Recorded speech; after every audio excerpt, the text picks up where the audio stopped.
High school football began Thursday, and a local college played its inaugural game on Saturday. We'll run down in miniature frenzy format some of the big games from the weekend. The Detroit Tigers looked to get back on the upswing today in what is turning out to be a most exhilarating roller coaster season, probably more than what the Millennium Force could even offer.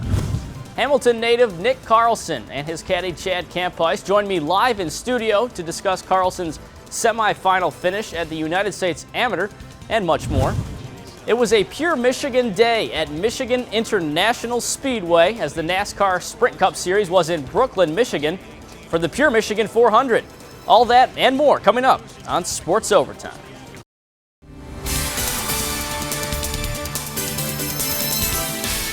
Welcome back to Sports Overtime following our Olympic hiatus. I'm Zach Sapanik. So let's face it, the roller coaster will probably never end. After winning 5 straight, the Detroit Tigers saw that streak snapped yesterday. So today, get back to winning ways, right?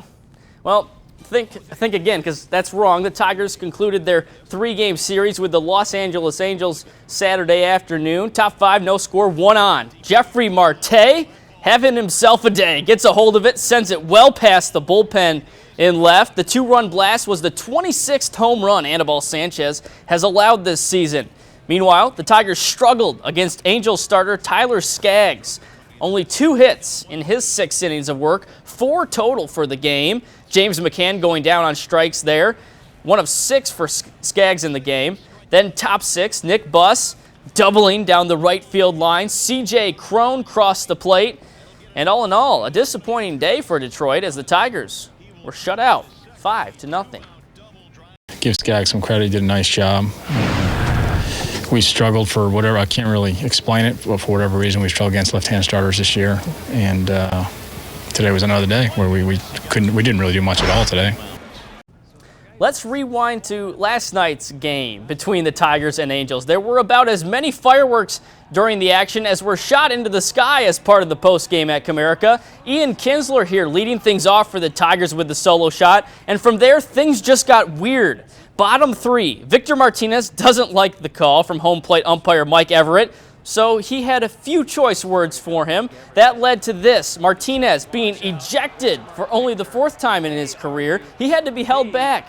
That was just the start of it all. 2 innings later, this pitch to strike out Kinsler prompted hitting coach Wally Joyner to leave the bench and defend his player.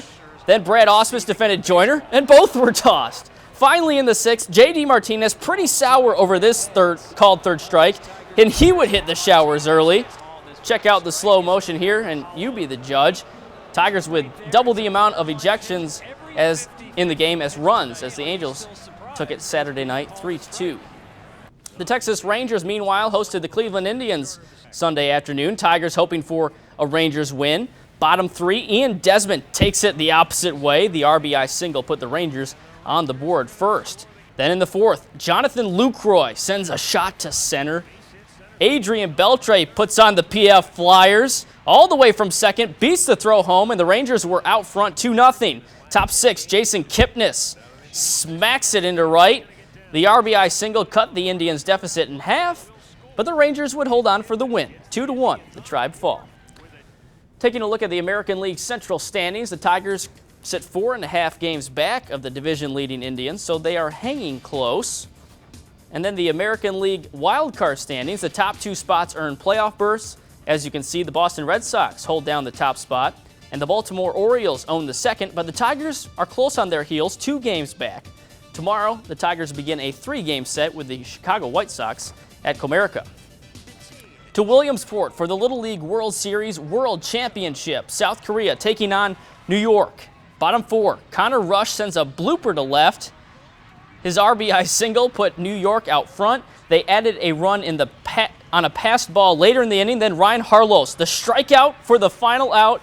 Endwell, New York captures the first Little League World Series title for the United States since 2011, 2-1 over South Korea. Midwest League, the West Michigan Whitecaps on the road Sunday facing the Fort Wayne Tin Caps, and the Caps of the white variety came away with a 7-3 victory. The final game of the 4-game set is tonight, Monday night, and then the Whitecaps return home for 3 starting Wednesday. And coming up on Sports Overtime, Hamilton native Nick Carlson, a semifinalist at the United States Amateur a week back, joins me live in studio, along with caddy Chad Campice of Hudsonville. Look at those two sharp fellows. Plenty of football action across the area since the high school season began on Thursday. We'll recap some of the action from over the weekend. And the first leg of the PGA Tour FedEx Cup playoffs wrapped up Sunday. The Barclays at the ever-difficult Bethpage Black. Highlights and more coming up. You're watching Sports Overtime.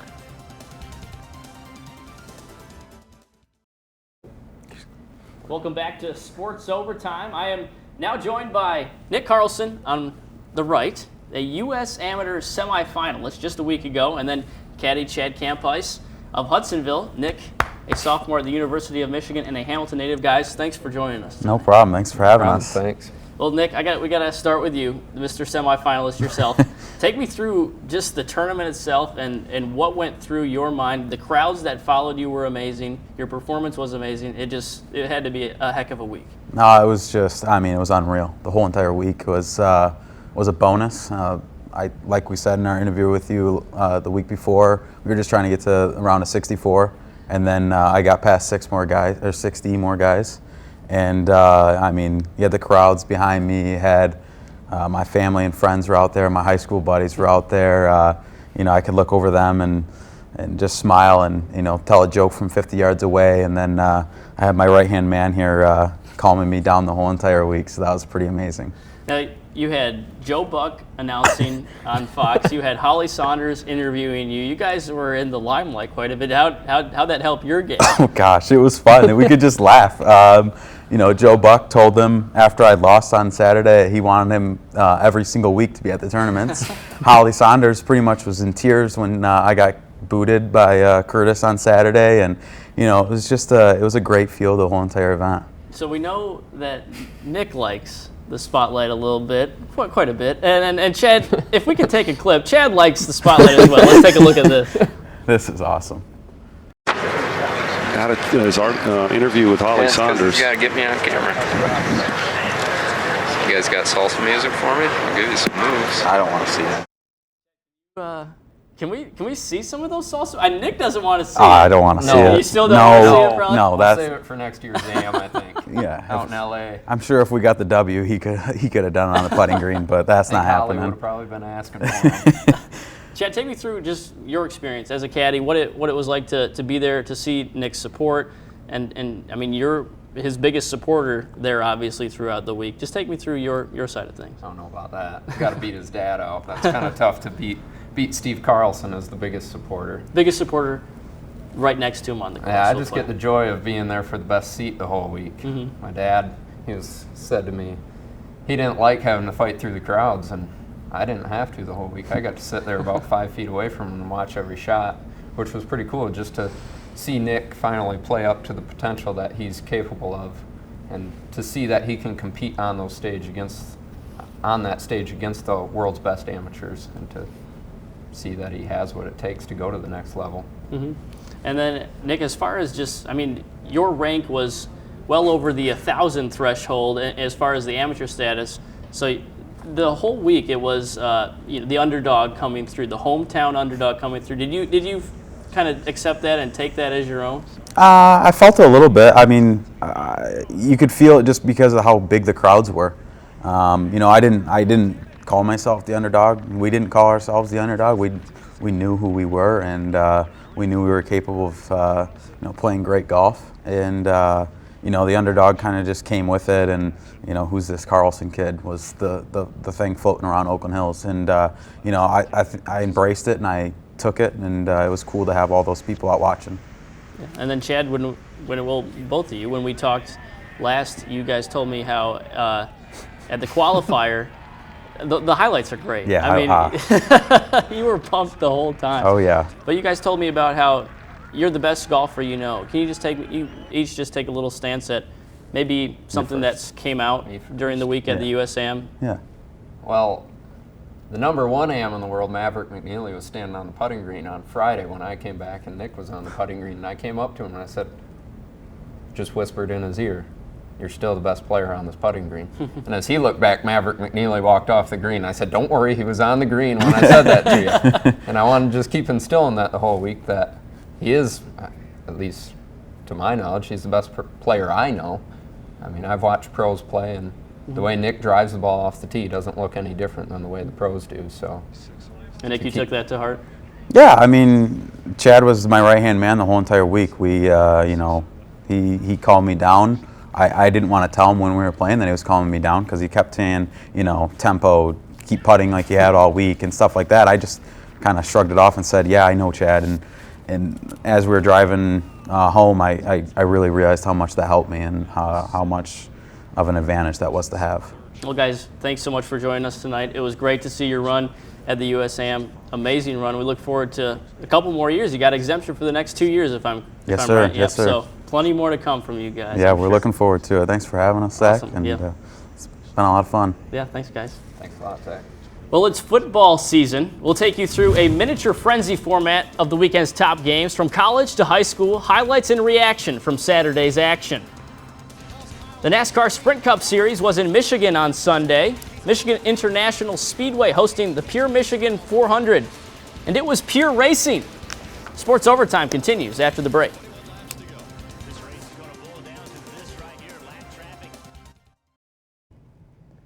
It was a first for Davenport University when the Panthers took the field on Saturday for the program's inaugural football game.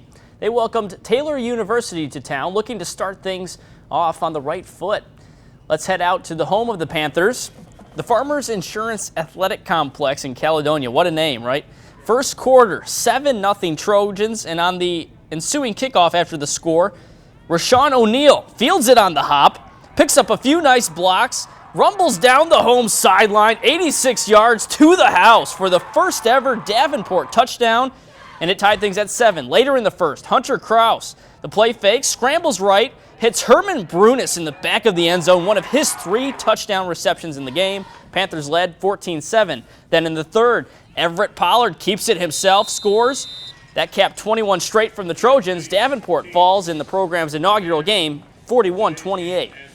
I think the kids will buy into what we're doing. They'll own up, and they'll understand that I'll do a better job preparing them, and they have to do a better job preparing themselves, and we're going to slowly get better. It's an interesting thing. I've never been in a situation like this where we've played that many freshmen. To the high school ranks, big battle on Saturday at the Big House between Ann Arbor Pioneer and Muskegon. First quarter, Khalil Pimpleton, the Virginia Tech commit, takes it himself, scampers 16 yards to pay dirt. That score put the Big Reds on the board first. Then in the second, Ladarius Jefferson keeps it, makes a nice cutback, goes 49 yards to the end zone. Muskegon was out front 17-0. Still in the second, more of Muskegon's 34 points in the quarter. Pimpleton swings it out to Ja'Cory Sullivan. He does the rest. Pimpleton had 5 total touchdowns in the game. The Big Reds led 44-0 at the half. I could go on, and the Big Reds go on to win big, 51-14 the final. Staying on the east side, East Kentwood and Farmington Hills Harrison featured another great matchup. Third quarter we go, game tied at 10. Keenan Williamson fields the kickoff, and then he also fields some key blocks from his teammates, finds the gap to his left, sprints up the sideline, uses a nice cutback move right here to find daylight, and 96 yards to the house put the Falcons up 17-10. Then in the fourth, Williamson again, only this time of the punt return variety. He just makes everyone look silly. Some sweet moves to find the end zone 84 yards later. That put Kentwood out front 2 scores, and they would hang on 31-24. Closer to home, Unity Christian and Allendale met in the Gridiron Classic on Saturday at GVSU. Third quarter, Colton Clute finds Drew Coutier for the 16-yard touchdown strike. Falcons led 28-22. To the fourth, Mitchell Dykstra, the Unity quarterback, takes it himself, plunges in for the go-ahead score. Crusaders were up 29-28 at that point.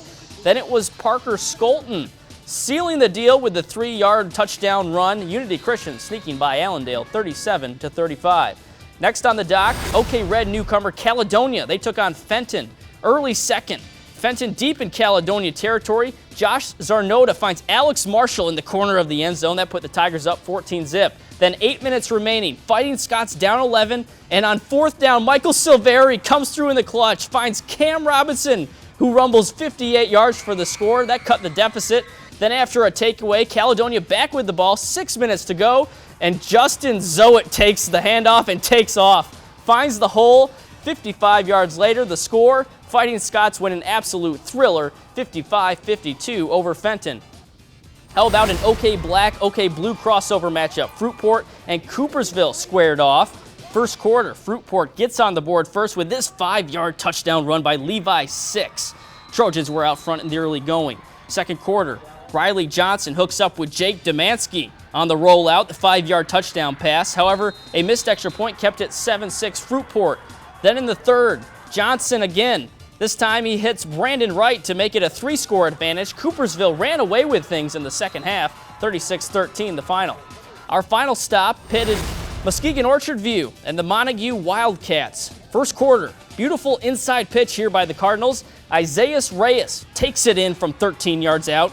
Game was tied at 6. But then it was all Montague. Late in the first, Bryce Stark takes the handoff, goes outside, beautiful cut back inside, sheds a few tackles, and he crosses the plane to put the Wildcats out front. To the second quarter, Dylan Stever launches one down the sideline. Jake Jancek in stride, goes 65 yards. Montague all over Orchard View, 51-14 the final.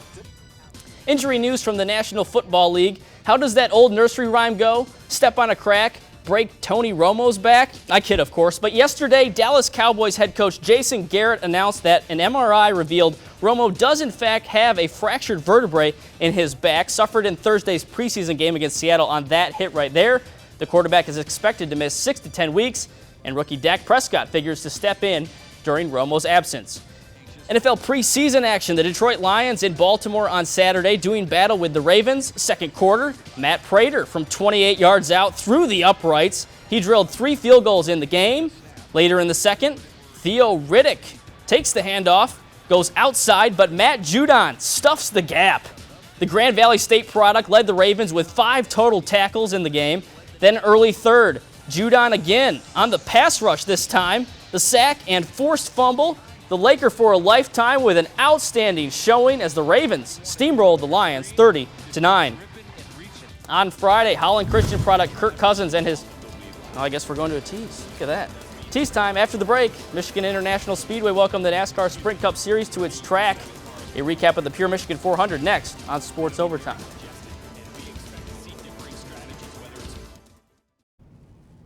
Where's Tim Allen when you need him? The Pure Michigan 400 took over Michigan International Speedway today, and the race marked the third to last chance for drivers before the chase for the Cup field gets set.